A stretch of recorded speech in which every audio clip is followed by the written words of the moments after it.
저리고 당기는 허리 통증. 그러나 모두 다 디스크는 아니라고 합니다. 바로 디스크 질환과 증상이 비슷한 요추관 협착증일 가능성이 높다고 하는데요. 40대 이후 환자의 경우 디스크의 2배가 넘는다고 합니다. 이 질환은 신경이 지나가는 척추관이 좁아져 신경을 압박하는 질환으로 흔히들 좌골신경통으로 불리는 것도 요추관 협착증이 원인인 경우가 많습니다. 허리 디스크와 증상이 비슷해 구분하기 어려울 뿐만 아니라 신경이 손상받기 때문에 무엇보다 조기 치료가 중요한데요.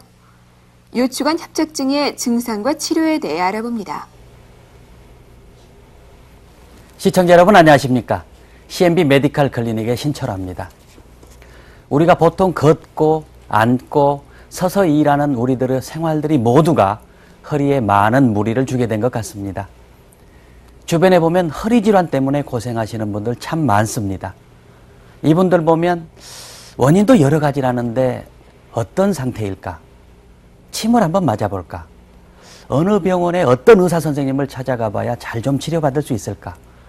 수술은 꼭 받아야만 하는지, 별별 좋다는 거 다 해봤어도 소용이 없이 허리만 아프더라 등등 궁금증이 많으실 겁니다. 오늘 저희 프로그램과 함께 하셔서 허리에 대해서 충분히 아시고 잘 대처하시는 것이 중요할 것입니다. 오늘은 척추관 협착증을 중심으로 허리 질환 전반에 대해서 상담해드리는 시간으로 준비했습니다. 도움 말씀 주시기 위해서 광주 CT병원 척추센터에서 신경외과 전문의이신 김찬 원장님 자리해 주셨습니다. 원장님 바쁘신데 나와주셔서 고맙습니다. 노무현 대통령께서도 허리 수술을 하셨다고 그러지 않습니까? 네. 그만큼 우리 주변에 허리 때문에 고생하시는 분들이 참 많은데 도대체 얼마나 많은 분들이 허리 때문에 고생하고 계시고 어느 정도나 치료를 받고 계시는지 궁금합니다. 네. 다른 동물과 달리 사람들은 직립보행을 하기 때문에 몸의 하중이 허리에 모이게 됩니다. 이에 따라서 변화가 척추 아니면 연부 조직에 동반을 하기 때문에 모든 질환, 여러 질환으로 고생을 하는데요. 아직은 우리나라에서는 적절한 보고가 되지 않고 있습니다. 선진국에 있어서의 보고를 참조해 보게 되면 요통은 전 국민의 70 내지 80%가 일생에 한 번은 겪는 아주 흔한 질환이고 누구나 한 번은 겪는다고 볼 정도군요. 그렇습니다. 네네. 예, 선진국에서도 일할 나이, 즉 45세 이하의 경제활동 인구에 있어서는 장애를 일으키는 가장 흔한 원인 중에 하나입니다. 그 중에 7 내지 10% 정도는 적절한 치료를 받는다 하더라도 만성 요통으로 고생하시게 되고 그 중에 또 1% 정도에서는 척추 질환으로 인해서 신체적 장애까지 남는 경우도 있습니다. 네. 그렇다면 전 국민의 10명 중 1명 정도가 만성화된다고 말씀을 해주셨는데 네. 치료를 해도 상당히 요통 때문에 고생한다 그 말 아니겠습니까? 그런 경우는 어떤 경우입니까? 그런 경우는 여러 가지 소인을 찾아봐야 되겠지만 본인이 하고 있는 직업적인 차이도 한번 찾아봐야 되겠고요. 그리고 통증에 대해서 본인이 느끼고 있는 역치, 그것의 감도들도 한번 생각을 해봐야 될 것 같습니다. 네, 우리 신경외과 선생님들이 더 많이 노력하셔서 이분들이 통증을 느끼지 않도록 잘 치료될 수 있도록 더 하셨으면 좋겠습니다. 네. 이제 여러 가지 원인이 있다고 들었습니다. 허리 질환을 유발할 수 있는 전체적인 요인에 대해서 종합적으로 한번 설명을 해 주십시오. 예. 요통이라는 것은 다양한 원인에 의해서 허리 부분에 생기는 통증을 다 총칭하는 말입니다. 하지만 꼭 척추와 척추 부위에 있는 조직에 의해서만 생기는 것이 아니라 신경성, 복강 내, 골반 내에서도 발생할 수 있기 때문에 증상 또한 다양하고 감별하기도 쉽지 않습니다. 그래서 이를 감별하기 위해서는 의사들도 충분한 사전 지식과 한 번 더 생각하는 자세가 필수적이라 하겠습니다. 요통은 1990년도에 학회에서 이렇게 원인별로 5가지로 분류를 하였습니다. 그 중에 요추에는 병변이 없지만 불안감이나 노이로제, 정신적으로 문제가 있어서 생기는 시민성도 있을 수 있겠고요. 네. 복강 내 장기 이상이나 종양 같은 것도 요통의 원인의 하나입니다. 그리고 요추 가까이에 있는 혈관, 특히 대동맥 혈관기형이나 말초 부위, 하지 쪽에 있는 당뇨병 같은 것도 이 중에 하나지만 말초 혈관장애로 인해서 생기는 혈관성 요통도 있을 수 있겠고요. 뇌나 척추 경막에 의해서 신경성으로 생기는 요추도 있겠습니다. 하지만 오늘 언급할 수 있는 질환으로서는 가장 흔하면서도 척추와 연관성이 있는 척추성 요통에 대해서 말씀드리고자 합니다. 그런데 척추성 요통은 2가지로 분류될 수 있는데요. 뼈에서 오는 골성 원인과 연부 조직, 인대나 근육에 의해서 생기는 원인으로 두 가지로 세분될 수도 있겠습니다. 네. 그러니까 이제 그 주변에 있는 근육 네. 그런 문제 때문에 그럴 수 있고 뼈 자체 내에 문제가 되는 경우 예. 그렇게 구분할 수 있다 그 말씀이시죠? 그리고 또 네네. 연령별로 보게 되면은 그 연세가 중년 이상 되게 되면 골다공증도 있을 수 있겠고 그로 인한 퇴행성 변화도 있을 수 있기 때문에 저희들이 임상적으로 보게 되면은 골다공증성 요통, 퇴행성 질환에 대한 요통 그리고 사소한 사고라도 생길 수 있는 염좌 같은 것도 많이 있을 수 있겠습니다. 그것을 연령별로 보게 되면은 40대 이전 젊은 연령층에서는 염좌나 좌상같이 근육에 손상을 주는 경우하고 추간판 탈출증 같은 질환이 있을 수 있겠고 그리고 50대 이상, 중년 이상에서는 퇴행성 관절염, 골다공증에 의한 요통이 많겠습니다. 그리고 요통은 남자나 여자 동등히 발생할 수 있겠고 보통의 경우는 30대에서 50대에서 가장 호발하는 되어 있지만 요통을 잘 발생시킬 수 있는 위험인자로서는 무거운 거를 자주 쓰는 중노동을 하신 분이라거나 진동에 자주 노출되는 환자들 그리고 몸을 비트는 작업 특히 저희들이 요즘 그 대중화되고 있는 골프 같은 것은 상당히 허리에 좀 무리가 따르는 운동이라 할 수 있겠습니다. 그리고 비만인 사람이나 복부, 요추에 근력이 약화되어 있는 사람들도 요통을 자주 일으킨다고 할 수 있겠습니다. 네네. 그러니까 요통을 일으키는 원인이 굉장히 다양하군요. 네. 그 중에서도 기본적으로는 뼈가 지탱을 하고 근육이 옆에 이렇게 붙어서 지지를 해줘야 되는데 네. 그 운동 부족이라든지 또 잘못된 자세가 오랫동안 되었을 때 근육이 약화되든지 근육이 과부하가 걸려서 근육성인 경우가 가장 많은 비율을 차지한다. 네. 그렇게 보면 되겠군요. 네. 네. 그렇다면은 척추의 구조를 저나 우리 시청자분들이 알면 좀 이해가 더 빠를 것 같습니다. 예, 준비한 차트를 보겠습니다. 네. 척추는 척추뼈와 척추뼈 사이에서 있는 물렁뼈, 스폰지 역할을 하는 물렁뼈가 있을 수 있겠고요. 일명 그걸 디스크라고 그러죠? 디스크라 그럽니다. 네네. 근데 그것이 이제 병명으로 둔갑해가지고 이렇게 생겨가지고 추간판 탈출증을 일명 디스크라고도 말하고 있는데 좀 혼동되는 용어 중에 하나입니다. 네네. 그리고 위에 뼈에서 내려오는 아래 뼈돌기와 아랫뼈에서 올라가는 위에 뼈돌기가 뒤쪽에서 관절을 이루고 있습니다. 이 관절을 후관절이라고 하는데요. 좌우측에 있기 때문에 오른쪽, 왼쪽, 그 다음에 뼈하고 뼈 사이는 물렁뼈도 하나의 관절로 생각하게 되면은 척추뼈는 한 개의 추간판과 두 개의 후관절로 이루어져 있는 세 관절 복합 구조로 되어 있습니다. 그래서 저희들이 환자들한테 설명하거나 이론적으로 설명하게 되면 이 세 관절 중에 어느 한 관절이라도 이상을 보이게 되면 후관절에 전반적으로 다 비정상적인 스트레스가 작용함으로 인해서 다른 우리가 어깨 관절이나 무릎 관절, 족관절 같은 데서도 관절염이 일어나듯이 허리 쪽에서도 관절염이 초래되는 것입니다.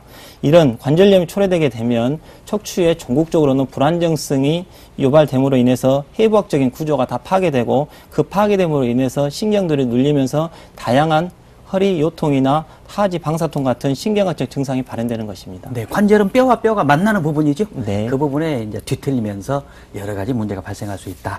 그런 말씀을 해주신 것 같습니다. 이제 허리 질환을 가지신 분들 보면 어떤 분들은 뭐 허리만 주로 많이 아프다 그런 말씀하시고 네. 어떤 분은 다리까지 저린다. 네. 그러시고 이제 제 아는 분 한 분 같은 경우는 한 40대 되는데 아예 못 움직이시대요. 네. 그게 상당히 증상이 다양한 것 같은데 요통 환자들이 느끼는 증상. 그런 것들은 어떤 것들이 있습니까? 요통의 증상들은 여러 가지로 있을 수 있습니다. 하지만 그것을 임상적으로 크게 세 가지로 분류해 보게 되면 사회자님도 말씀하셨듯이 요통만 호소하는 경우도 있을 수 있겠고요. 네. 두 번째로는 요통 및 하지 방사통, 하지 쪽으로 내려가는 동통도 있을 수 있겠고요. 동시에 호소하는 경우도 있고 세 번째로서는 요통은 그리 심하지 않지만 하지 방사통만 그 호소하는 경우를 나눌 수 있겠습니다. 하지만 그 하지 방사통 또한 병수하고 연관성이 있는 경우가 있고 연관성이 아예 없는 경우도 있을 수 있겠는데 그것은 언어적으로 용어적으로 파악하게 되면 연관성이 있는 경우는 하지 방사통이라고 언급하지만 연관성이 없이 있는 경우는 연관통이라고 통칭되고 있습니다. 네. 그렇다면 허리까지 이렇게 아프다는 것은 증상이 더 심하다. 그렇게 봐야 됩니까? 그렇지는 않습니다. 네. 네. 상황에 따라서 다르군요. 예. 네네. 이제 허리 질환이 뭐 아까도 말씀드렸지만 가장 많은 것은 물론 운동을 안 했다든지 네. 허리 근육이 약화됐다든지 뭐 잘못된 자세가 오래돼서 근육이 한쪽이 과부하가 걸려서 그렇게 아픈 것이지만 그런 경우는 역시 뭐 쉽게 좀 치료가 될 수 있고 네. 합병증도 좀 적어서 괜찮지만은 그렇습니다. 아까 말씀해 주신 디스크나 허리뼈 구조 자체 관절 이런 것에 문제가 되는 경우는 합병증도 유발할 수 있어 문제가 되지 않겠습니까? 예. 이런 것을 그래서 좀 더 구체적으로 질환별로 나누어서 설명을 좀 해주셔야 되겠습니다. 네. 사실 요통하면은 추간판 탈출증만 생각하고 일명 디스크만 생각하시게 되는데요. 네네. 사소하게 저희들이 교통사고 나거나 그 다음에 허리를 삐끗했다 하는 경우는 근육이나 인대에 손상을 줘가지고 급성적으로 생기는 경우도 있겠고요. 네. 그 다음에 지금 중과 추세에 있는 청소년기 디스크 같은 경우도 잘못된 자세가 상당히 큰 원인이 되고 있습니다. 이런 경우에 있어서는 물리치료나 보존적인 치료에 상당한 좋은 효과를 보이고 있기 때문에 그런 경우에 있어서는 수술적인 처치는 고려를 하지 않고 있는 실정인데요. 지금 문제가 되고 있는 것은 병적인 요통이 그 문제가 되는데 네네. 이것은 준비한 슬라이드와 함께 설명드리겠습니다. 네. 병적인 요통은 주로 척추뼈와 디스크에서 생기는 문제인데요. 크게 나누게 되면 추간판 탈출이라는 디스크 질환, 추간판 협착증, 척추 분리증, 척추 전방 전이증이 있습니다. 추간판 탈출 이런 전반적인 그 질환들은 다양한 증상을 일으키고 있는데요. 디스크병은 추간판 탈출증은 거의 대부분은 일측성으로 나오게 됩니다. 이 환자 같은 경우는 우측으로 나와가지고 하부 요통하고 급격히 발산된 하부 요통과 하지 방사통, 특히 일측 우측으로 나오는 하지 방사통이 증상을 보일 수 있겠고요. 그 다음에 척추관 협착증에 있어서는 앞쪽, 뒤쪽, 옆쪽에서 전반적으로 그 환영으로 압박을 가하기 때문에 양측상 하지 방사통이 있을 수 있겠습니다. 그리고 척추 분리증은 지금 화살표로 표시된 부분에 있어서 선천성으로 아니면은 선천성으로 뼈가 약한 사람이 그 사소한 외상을 계속 받게 되면은 한 곳에 스트레스를 받게 돼서 척추뼈가 끊어지든지 아니면 선천성으로 분리돼서 태어나는 경우가 있겠습니다. 네. 일례로 그 저희들이 애를 낳았을 때 보게 되면 대처문, 소처문 하듯이 머리에가 숨골 같이 볼록볼록하는 것이 만져질 겁니다. 이것은 허리뼈 그 두개골이 융합이 다 안 돼서 생기는 것인데요. 이 척추뼈도 선천성으로 융합이 안 되게 되면은 척추 분리증의 원인이 됩니다. 이것은 일반적으로 그 10명에 1명이나 15명에 1명 정도는 본인이 갖고 있는데요. 거의 대부분은 무증상으로 지내고 있습니다. 하지만 사고나 사소하게 허리를 삐끗해가지고 엑스레이를 찍어봤더니 아 이런 것이 있다 이렇게 말씀드리게 되면 환자분들도 놀라고 내가 그러면 허리 병신 아닌가 절대 그런 것은 아닙니다. 네. 그리고 이제 척추 전방 전이증 같은 경우는 외상이나 선천성으로 척추 분리증이 있어가지고 중노동을 계속 하신 분들은 이렇게 허리뼈가 아랫뼈에 대해서 윗뼈가 앞으로 툭 튀어나왔네요. 예, 네. 돌출되는 과정에서 신경이 그 사이에서 꽉 끼는 그래가지고 증상은 하지 방사통으로 나타나는 경우가 있습니다. 네. 이제 어차피 뭐 관절이 여러 군데 있고 세 군데 있다고 말씀해 주셨죠. 예. 그래서 거기가 부실하면은 뭐 여러 군데가 한꺼번에 부실할 것 같습니다. 그래서 네. 저런 것들이 개별적으로 설명해 주셨지만은 한 환자가 두세 가지가 한꺼번에 나타난 경우도 있을 것 네, 같습니다. 그렇습니다. 그러니까 디스크도 나와 있고 척추관도 좀 좁아져 있고 예. 앞으로 밀려 나와 있기도 하고 그럴 것 같습니다. 이제 뭐 여러 가지 아까도 말씀해 주셨습니다만은 척추 자체에 문제가 있는 경우는 네. 아까 방금 보니까 앞으로 나와서 그 신경 자체를 꽉 눌러버리면은 상당히 그 후유증, 합병증도 상당히 클 것 같아요. 예. 그래서 그런 경우는 미리서 잘 대처해야 될 심각한 질환이 아닌가 싶습니다. 네. 우선 먼저 척추관 협착증에 대해서 자세하게 설명을 해 주셔야 되겠습니다. 협착하면은 뭐 좁을 협 붙을 착, 좁아져서 붙었다 그렇게 생각이 되는데 예, 어떤 질환입니까? 맞습니다. 네. 예, 준비한 슬라이드 좀 보겠습니다. 네. 척추관 협착증이라는 것은 화살표에서 표시하듯이 앞에 있는 허리뼈와 뒤에 있는 허리뼈 사이에 있는 공간을 말하는 것입니다. 이게 척추관이라는데 보통 크기는 저희들 두 번째 손가락 굵기의 그 기둥이라고 생각하시면 됩니다. 이것이 머리에서부터 머리 두경부에서부터 허리, 촌추, 골반뼈까지 내려오게 되는데요. 이것이 어느 한 부분에서 막히는 경우 협착된 부위를 말하는데 지금 화살표로 좁아져 있는 것이 보일 것입니다. 그 옆에 도시된 그림을 보게 되면 확연하게 보이고 있습니다.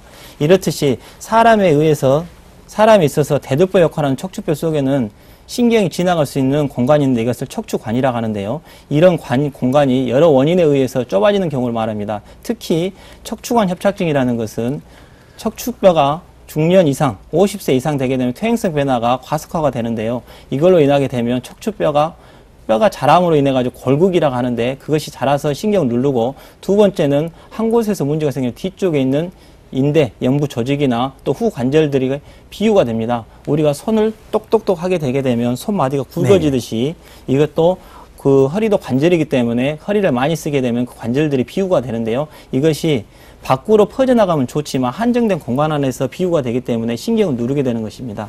이래서 이것을 임상적으로 표현하게 되면은 저희들이 그 기존에 말씀드렸듯이 두 번째 손가락 크기라고 하면은 보통 12에서 13mm 정도 되는데요. 10mm 이하로 줄어들게 되면 협착증이라고 진단을 내려줄 수 있고요. 그 다음 면적으로 보게 되면 1cm, 1cm, 100평방밀리미터 정도의 면적보다 더 적게 되면은 협착증으로 진단을 내리고 있습니다.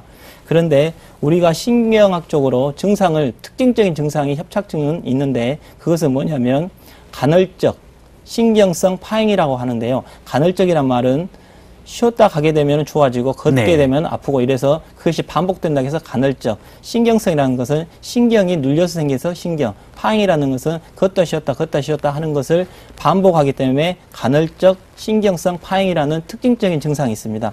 이것은 뭐냐면 사람이 걸어가게 되면은 운동을 한다는 것은 거기에 대한 에너지가 필요한데요. 에너지라는 것은 필요에 의해서 공급을 받게 됩니다. 그런데 이 혈행장애, 어느 한 곳에서 압박이 있음으로 인해서 혈행장애가 있기 때문에 거기에 대해서 영양 공급을 못 받기 때문에 허일이나 우려열 등으로 인해서 증상이 발현된다고 보고되고 있습니다. 네, 그러니까 뇌에서 뇌 신경이 이제 등뼈를 타고 구멍을 타고 이렇게 전체 몸으로 모두 다 가지 않겠습니까? 근데 그 관이 이렇게 어떤 원인에 의해서 비우가 돼가지고 좁아져서 그 신경 자체를 누르는 질환이다. 이렇게 쉽게 생각하면 되겠군요. 네.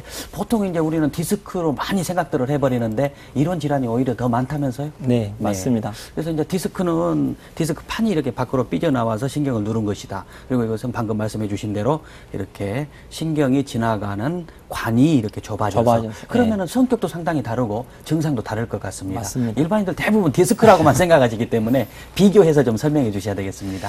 예, 크게 세 가지 정도로 비교할 수 있는데요. 환자들이 호소하는 증상 면에서 비교를 한다고 하면은 지금 준비된 화면을 한번 봐보겠습니다. 네. 상단에 지금 화살표로 보고 있는 것이 디스크고요. 네. 디스크 일명 추간판 탈출증이고 밑에 있는 것이 협착증입니다.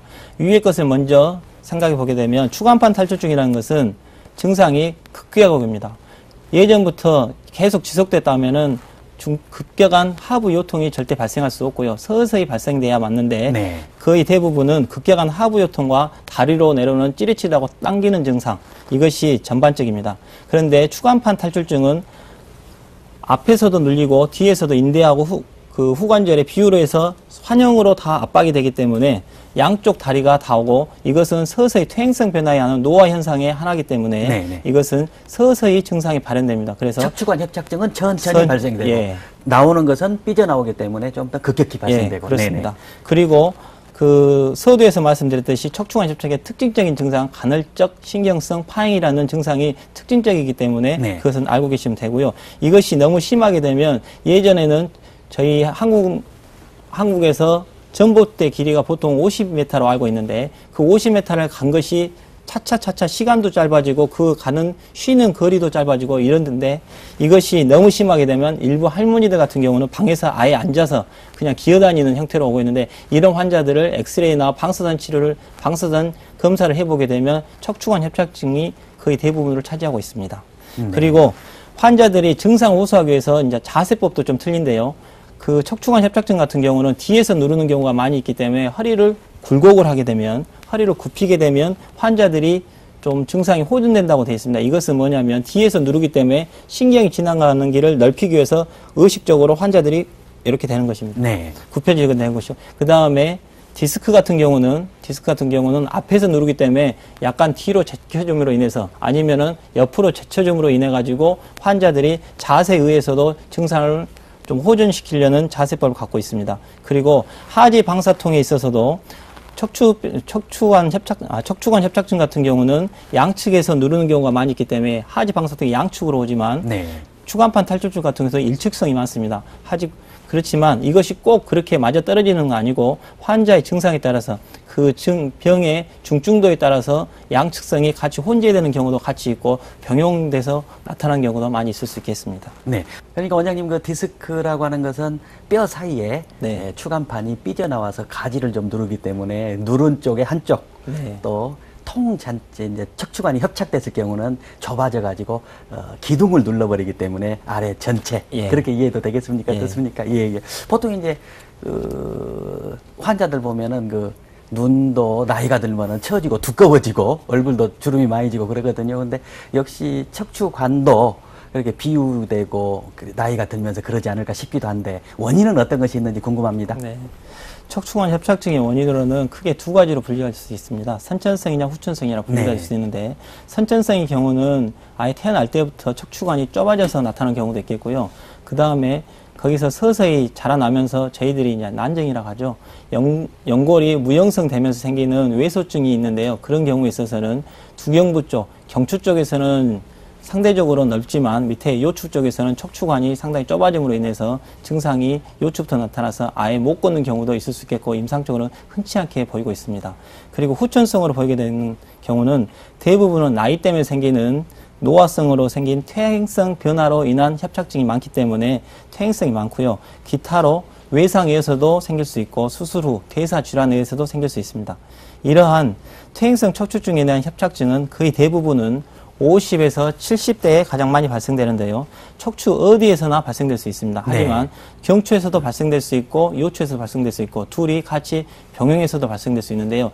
요추 부분만 보게 되면 거의 대부분은 4번, 5번에 허리 만곡도가 거기가 가장 크기 때문에 하중이 거기에 많이 모이게 됩니다. 그래서 가장 호발 부위는 요추 4, 5번과 5번 천추 1번에서 많이 발생된다고 보고되고 있습니다. 네. 그렇다면 이제 특수한 경우를 제외하고는 나이가 들면 누구나 노화 현상으로 좀 비유가 된다. 네. 그렇게 보면 되겠군요. 그러나 뭐 아까 말씀해 주신 대로 뭐 10mm 이내로 해가지고서 이렇게 병 쪽으로 눌러서 증상을 유발하느냐 그렇지 않느냐 그런 차이가 있을 것 같습니다. 어떻습니까? 네, 맞습니다.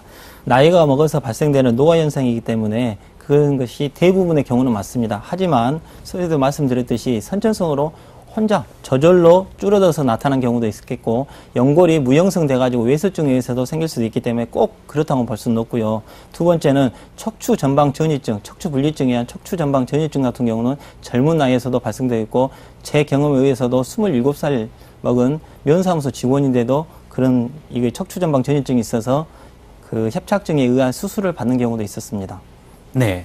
그 이제 그래도 일단은 상당히 노화 현상 중에 맞습니다. 대부분은 예. 하나다 그렇게 볼 수 있는데 방금 말씀해 주신 대로 젊은 분도 그렇게 예. 척추 전방 전이 앞으로 삐끗 이렇게 예. 나온 그런 경우도 있다고 말씀해 주셨는데 그래도 일반적으로 보면 젊은 사람들이 근육성을 제외하고 척추 자체에 문제가 생긴 척추 질환이라고 할 때 디스크가 더 많다고 보아야 됩니까? 어떻습니까? 맞습니다. 디스크가 더 많고 그다음에 디스크 같은 경우는 임상적으로 보게 되면 그 나이가 60세 이상 되게 되면은 퇴행성 변화로 디스크는 수분이 빠져나감으로 인해서 좀 좁아지고 간격이 좁아지면서 그것이 블랙 디스크라고 해가지고 퇴행성 변화가 엄청 심해지는데 이것 자체만 가지고 디스크가 그 우리가 말하는 탈출증이 생기는 것이 아니고요. 그 섬유화 반응으로 인해서 더 방어 기전이 더 그 강화되는 면으로 있어서 추간판 탈출은 잘 안 생기는 경향이 있습니다.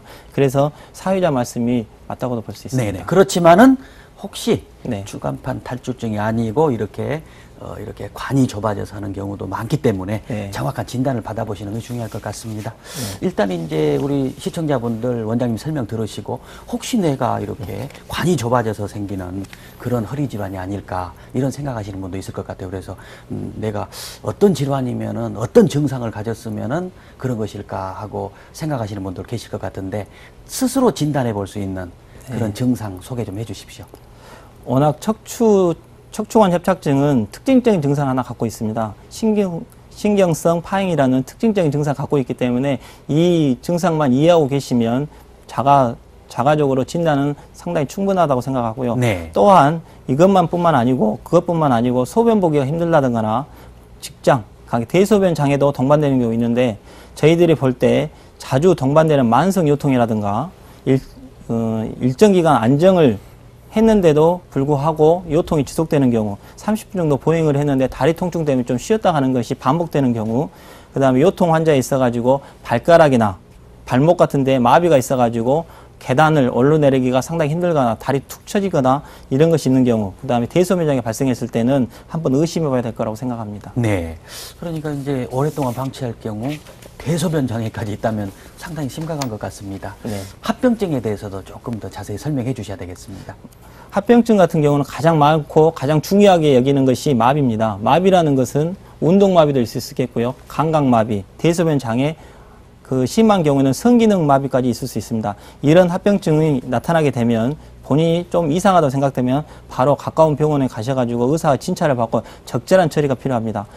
그 일부 환자들이 있어서는 허리에 칼을 대면은 허리를 못 쓴다, 병신된다 이런 네. 말을 듣고 그런 증상이 있는데도 불구하고 잘못했던 편견 때문에 수술 시기를 놓치게 되는데요. 이것은 그 제가 환자들한테 꼭 언급하는 것이 천추의 한이 된다는 말을 잘 합니다. 네. 그래서 이것이 평생 그 장애자로 남을 가능성이 많기 때문에 발목 운동이나 그 발가락이나 이런 데서 감각이나 운동마비, 또 소변마비 같은 것이 있게 되면 빨리 병원을 찾는 것이 급선무하겠습니다. 네. 그러니까 한 번 마비돼 버리면은 치료를 한다 하더라도 그 마비 증상은 회복되지 않는다.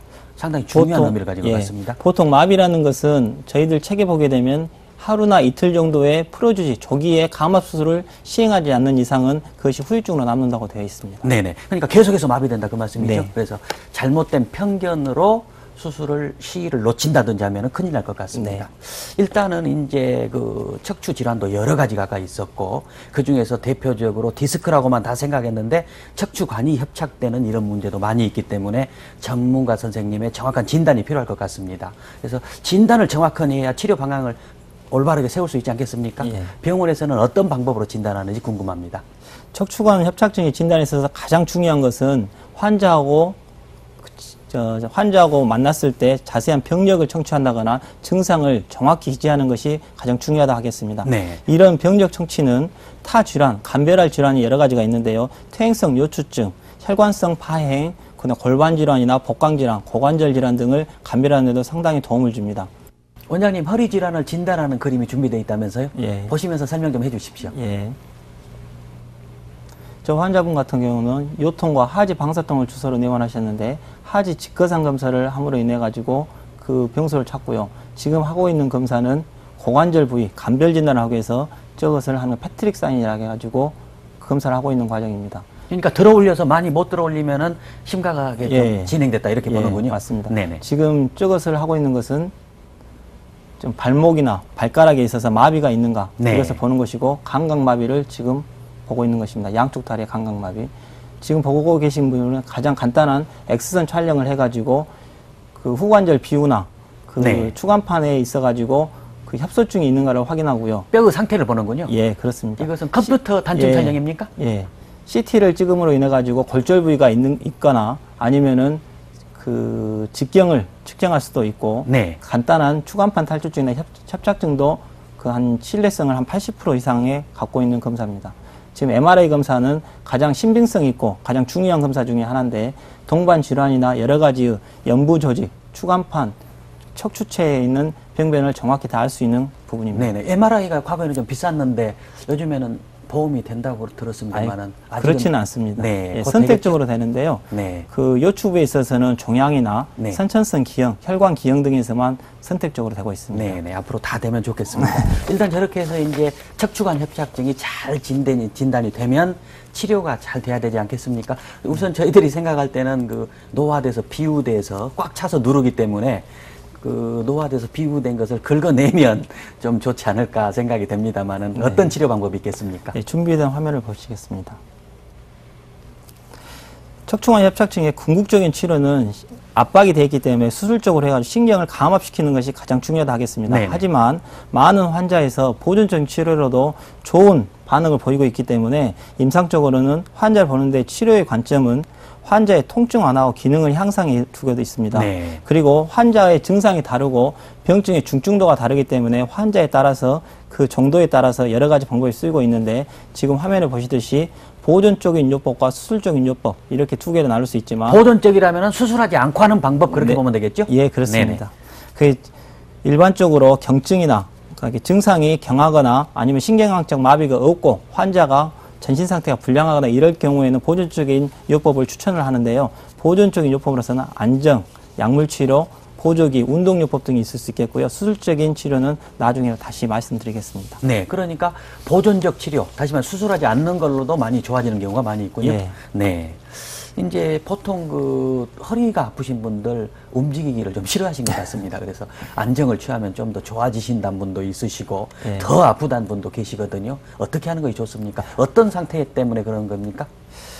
지금 그 침상 안정이나 안정요법이 더 좋은 것은 협착증보다는 추간판 탈출증을 할 수 있겠습니다. 네. 추간판 탈출증은 기계적 압박에 의해서도 그 증상이 유발되는데요.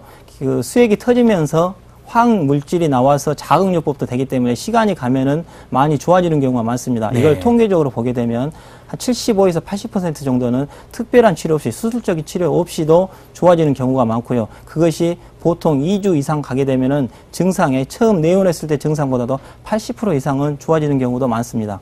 하지만 그 나머지 부분 15에서 20% 정도는 수술적인 처치가 필요할 수 있겠고요. 협착증은 그에 반해서 압박이 있기 때문에 확연한 병소가 있기 때문에 이것은 수술적인 치료가 궁극적인 치료고, 그것도 그렇다고 하지만은 일반적으로 수술을 무서워하는 사람도 있고 그렇기 때문에 약물치료나 물리치료, 운동요법도 병행해서 치료하는 게 있는데 수술은 보통 한 50% 이상에서 수술을 시행하고 있습니다. 네. 그러니까 디스크는 수술 안 해도 되는 경우가 대단히 많고 네.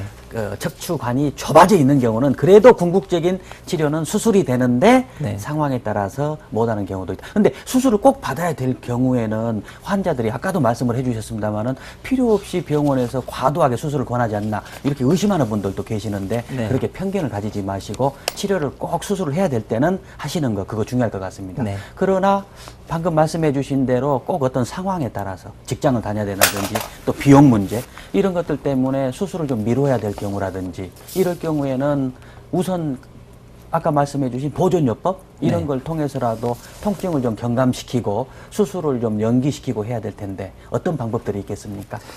보존적인 방법으로서는 안정치료, 약물치료, 그 다음에 신경통이 너무 심한 경우에 있어서는 경막에다가 경막 외부 신경 주위에다가 스테로이드 같은 약물을 주입하는 경우도 있겠고요. 운동요법도 있을 수 있겠고 보조기 착용도 있을 수 있겠습니다. 이런데 안정요법을 너무 많이 시키게 되면 특히나 노인 환자들 같은 경우는 신체적 의존도가 너무 심해가지고 그것은 나중에 그 불리한 장애를 가지고 오는 경우도 있기 때문에 안정화 같은 경우는 대부분 일주일에서 생각할 수 있겠고요. 약물치료는 신경 압박뿐만 아니라 염증 반응에 의해서도 생길 수 있기 때문에 소염제, 진통제, 이런 근이완제 같은 경우를 병용 투여함으로써 이것이 좋은 효과를 얻을 수 있겠습니다.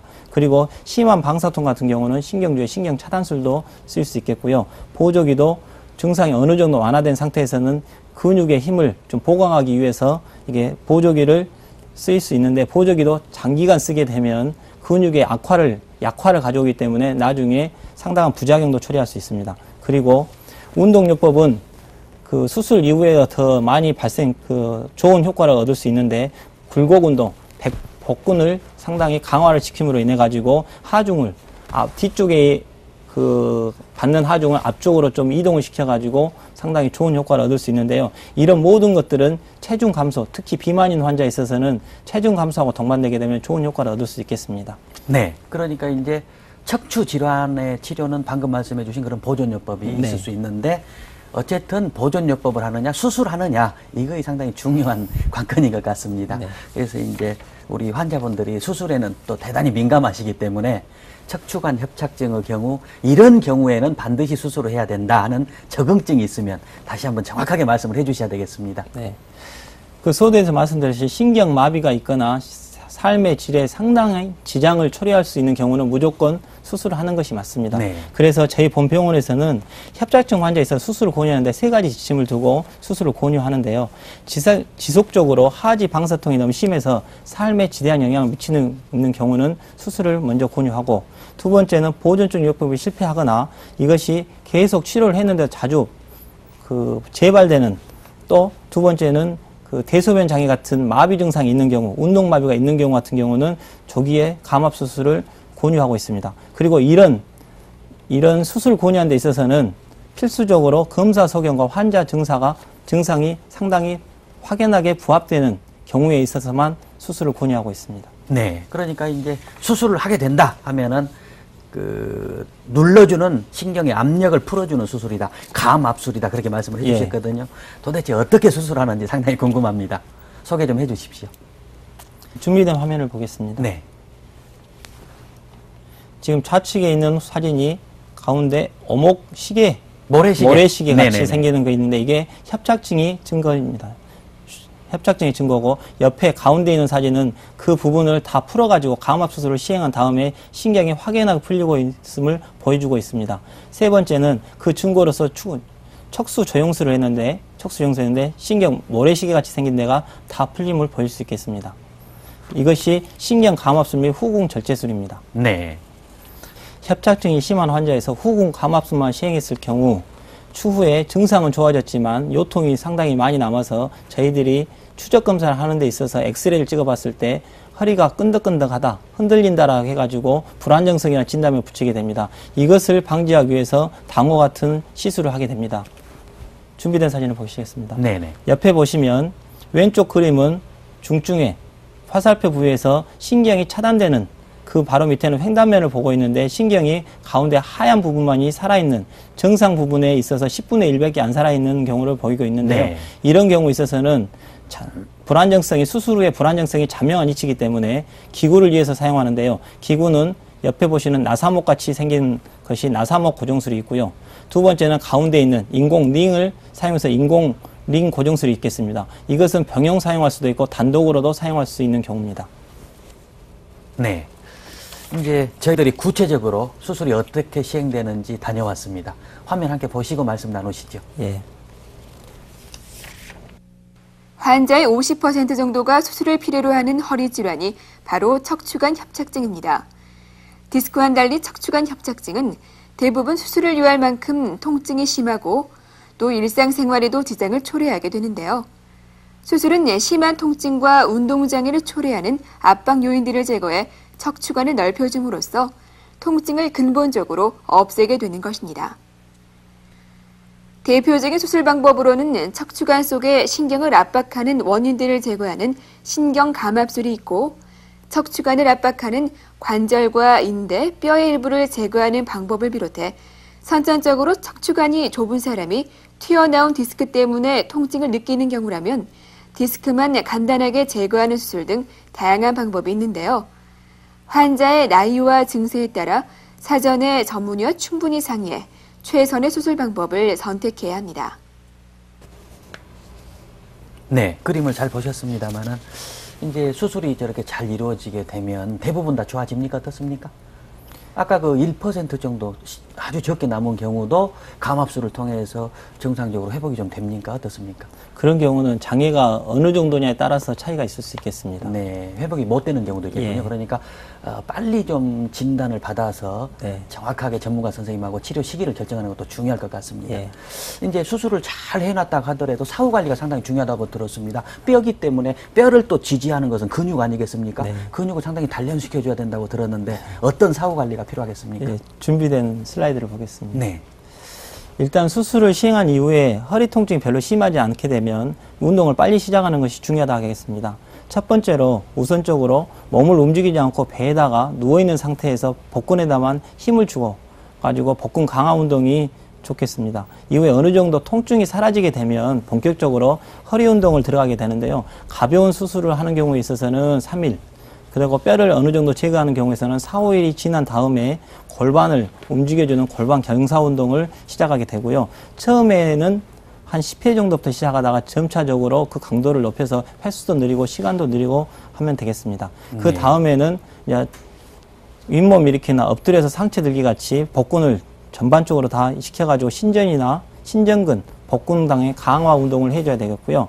그 다음에는 일반적으로 수술 3주 후에 되게 되면은 상당히 창상도 깨끗해지고 속에도 상당히 탄탄해지기 때문에 그때는 유연성 운동, 정상적인 국민체조 같은 것도 시행해도 괜찮겠습니다. 하지만 이런 운동들은 기구를 삽입하지 않는 수술에 있어서 신경 감압술이나 후궁 절제술에서만 적용되는 것이지 기구를 삽입하게 되면 저희들이 정형외과에서 수술하듯이 쇠를 받고 기부술을 하는 거와 똑같이 허리에도 쇠를 받게 되면은 그 가죽같이 생기는 외부 보조기를 착용해야 됩니다. 그러게 되면은 이것에 있어서는 조금 말이 좀 안 맞는 경향도 있습니다. 네, 그렇군요. 일단 이제 척추관 협착증에 대해서 여러 가지 수술 후 관리까지 자세하게 설명을 들었습니다. 이제 뭐 어차피 노화 현상 중에 하나다. 얼굴도 노화하면은 뭐 주름 지고 눈도 처지고 하는 것을 막을 수 없듯이 참 막기가 어렵지 않겠냐 생각이 듭니다만은 그래도 모든 질환이 예방이 중요하지 않겠습니까? 예. 예방에 도움이 되는 어떤 수칙이 있으면 좀 소개해 주십시오. 예, 슬라이드를 보겠습니다. 네. 일단 허리 요통을 위해서 예방하는 방법이 여러 가지가 있겠는데요. 가장 중요한 것은 바른 자세와 적절한 운동이 좋겠습니다. 바른 자세를 유지하고 한두 시간 앉아있는 뒤에 5분, 10분 정도는 휴식을 하고 스트레칭을 많이 해주는 것이 좋겠고요. 꾸준하게 허리를 굽혔다 펴서 하는 유연성 운동, 척추 강화 운동, 그리고 척추신경 주위에 원활한 혈관 순환을 위해서 흡연은 삼가하는 게 좋겠고요. 그 다음에 증상이 사소하게 있다 하더라도 본인이 좀 지장이 있게 되면 가까운 병원 찾아서 물리치료를 병용하시는 것도 좋다고 하겠습니다. 그리고 특히 척추관 협착증에 있어서의 환자들이 가장 좋은 운동은 뭐냐면 자전거 타기 운동입니다. 네. 자전거 타기 운동은 서두에서 말씀드렸듯이 신경을 압박하는 것이 뒤에 후관절과 인대에서 누르기 때문에 허리를 굽히게 되면 증상이 좋아진다고 말씀드렸습니다. 네, 관이 좀 거가 넓어진. 예, 맞습니다. 요즘 가을철이라 자전거 타기도 재미있고 참 코스모스길을 달리면 예. 좋겠습니다. 그러게 되면 자전거 핸들을 잡는 자세가 허리를 굽힌 자세이기 때문에 네. 이 자세가 상당히 좋다고 하겠습니다. 그렇지만 이 자세는 일시적인 도움만 되지 완전히 회복하고 완전히 넓혀주는 그런 시술은 아니기 때문에 언젠가는 시술을 받게 될 수 있습니다. 네. 그래야 되겠군요. 근본적인 치료는 아니다. 예, 아니다. 수술을 통해서 비우된 것을 제거해야 된다. 네. 그렇게 말씀드릴 수 있겠군요. 원래 아마 우리 인간이 동물처럼 많이 움직이고 아마 그렇게 설계가 된 것 같아요. 그러나 네. 우리 현대인들이 앉아서 많이 생활하고 그래서 운동이 좀 부족한 것 같습니다. 운동을 많이 하면은 모든 질환에 다 좋다고 하는데 역시 허리에도 상당히 운동이 좋겠죠? 네. 네, 안 좋은 운동도 있다고 그래요? 예, 맞습니다. 네, 준비된 화면을 보시겠습니다. 네네. 허리에 좋은 운동과 안 좋은 운동은 딱히 딱 잘라서 말씀드릴 수는 없겠지만은 그래도 권장할 수 있는 운동은 자전거 타기, 강도가 낮은 저강도의 에어로빅 같은 거, 수영, 등산 등이 있겠는데요. 수영 같은 경우는 자유형이나 특별하게 사소하게 하는 것은 괜찮겠지만 저병이나 허리를 많이 쓰는 저병이나 평형 같은 경우는 별로 좋지 않겠고 특히 다이빙 같은 경우는 하중이 허리에 바로 오기 때문에 그런 것은 효통 환자에서는 삼가하는 게 좋겠습니다. 네. 그리고 허리를 많이 트는 거나 무거운 것을 드는 바벨이나 이런 거 엿기 같은 것도 좀 삼가하는 것이 좋겠고요. 조깅, 줄넘기, 배드민턴, 골프, 테니스 같은 경우는 충격이 바로 발바닥을 통해서 허리에 전달이 바로 되기 때문에 이것은 삼가하는 것이 좋겠지만 이것도 적절하게 사전 운동, 준비 운동을 충분히 하신 다음에 근육을 풀어준 다음에 하시면은 이것도 괜찮겠습니다. 네. 이제 뭐 여러 가지 운동법까지 다 알아봤습니다만은 이제 원장님 그 고3들 보면 네. 고생들 많이 하지 않습니까? 이제 수능이 얼마 앞으로 안 남았기 때문에 뭐 밤 12시까지 공부들 하고 그러는데 허리 아픈 그렇게 학생들이 많다고 그럽니다. 그래서 굉장히 고생들 하고 그런다고 하는데 대부분 아마 근육성이라고 볼 수 있습니까? 어떻습니까? 그 학생들이 어떻게 하면 좀 허리가 아프지 않고 공부를 할 수 있을까? 그것에 대해서 좀 소개를 해주시면 좋겠습니다.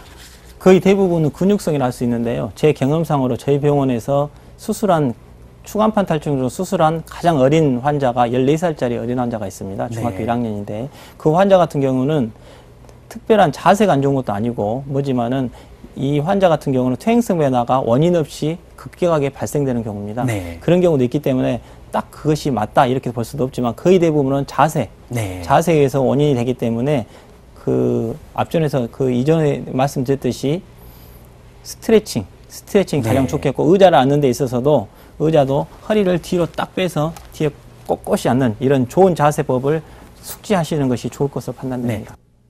원장님 그리고 또 제가 아주 궁금한 것이 하나가 있습니다. 예. 그 홈쇼핑 같은 데 보면은 허리 보조기 팔지 않습니까? 예. 그래서 어머니들 시골 특히 어머니들 보시면은 이렇게 계속 차고만 계시거든요. 그런 것이 어떻게 도움이 되는 것인지 실제로 또 하나 더 궁금한 것이 허리가 아프다든지 뭐 삭신이 쑤신다 그러면은 시골에서 고양이를 많이 삶아 드시고 그러거든요. 네. 그런 것들이 실제 도움이 되는지 예. 좀 설명을 해 주십시오. 그 보존적인 치료 중에서도 보조기도 하나의 방법 중에 하나입니다. 하지만 네. 그것은 급성기 증상 완화됐을 때 일시적으로 사용하는 것이지 장기간에 계속 허리에다 힘을 주기 위해서 찬동한다는 것은 장기적으로 봐서는 근육의 악화를 갖고 옵니다. 아하. 약화를 가져오기 때문에 나중에 그것을 풀었을 때는 정상적인 생활에 상당한 지장을 주고 심하게 되면 걷들 못하고 이런 증상도 있을 수 있고요. 그러니까 그것 때문에 허리의 근육이 말라간다고 볼 수 아하, 있습니다. 오히려 예. 허리 근육을 약화시켜 버리군요. 예. 네네. 그다음에 두 번째로 질문하신 것이 이제 그 고양이를 구아먹는다 네. 이런 것이 있는데 그것은 제가 이제 섣불리 말씀드릴 수는 없겠지만 너무 민간요법에 치중해 가지고 치료한다는 것은 현대 사회에 맞지도 않고 네. 그런 것은 그 정 먹고 싶으면은 한의사하고 상의해서 먹든지 아니면은 가까운 병원 가셔서 적절한 처치를 받는 것이 더 효과적이라 할 수 있겠습니다. 네. 네, 지금까지 광주 시티병원 척추센터의 신경외과 전문의이신 김찬 원장님과 함께 척추관 협착증을 중심으로 해서 허리 질환 전체에 대해서 상담해드리는 시간을 갖고 있습니다. 원장님, 시간이 많이 됐습니다. 우리 허리 질환을 고생하시는 가족분들에게 당부 말씀이 있으면 마지막으로 한 말씀 해주십시오. 퇴행성 변화 때문에 생기는 척추관 협착증은 증상이 발현되게 되면 시중에 떠도는 잘못된 인식으로 편견으로 인해 가지고 치료시키를 놓치시면은 정말 큰 장애를 초래하게 되고 마비로 있어 장애인으로 남을 수 있습니다. 그래서 전형적인 증상이 보이게 되면 가까운 병원의 척추 전문의와 상의를 하시고 거기에 맞는 적절한 처치를 받는 것이 중요합니다. 이와 더불어 보존적 치료도 중요하지만 일명 디스크라고 불리는 추간판 탈출증에 비해서 협착증은 근본적인 처치가 신경 감압술이기 때문에 결국 수술을 해야만이 낫을 수 있는 병이라는 걸 인식하고 계시는 것이 좋겠습니다. 네. 전문가 선생님과 잘 상의하시는 게 중요하겠군요. 네. 여러 가지 말씀 고맙습니다. 네. 시청자 여러분, 척추관 협착증을 비롯한 허리 아픈 여러 가지 질환들은 누구에게나 나타날 수 있다고 합니다.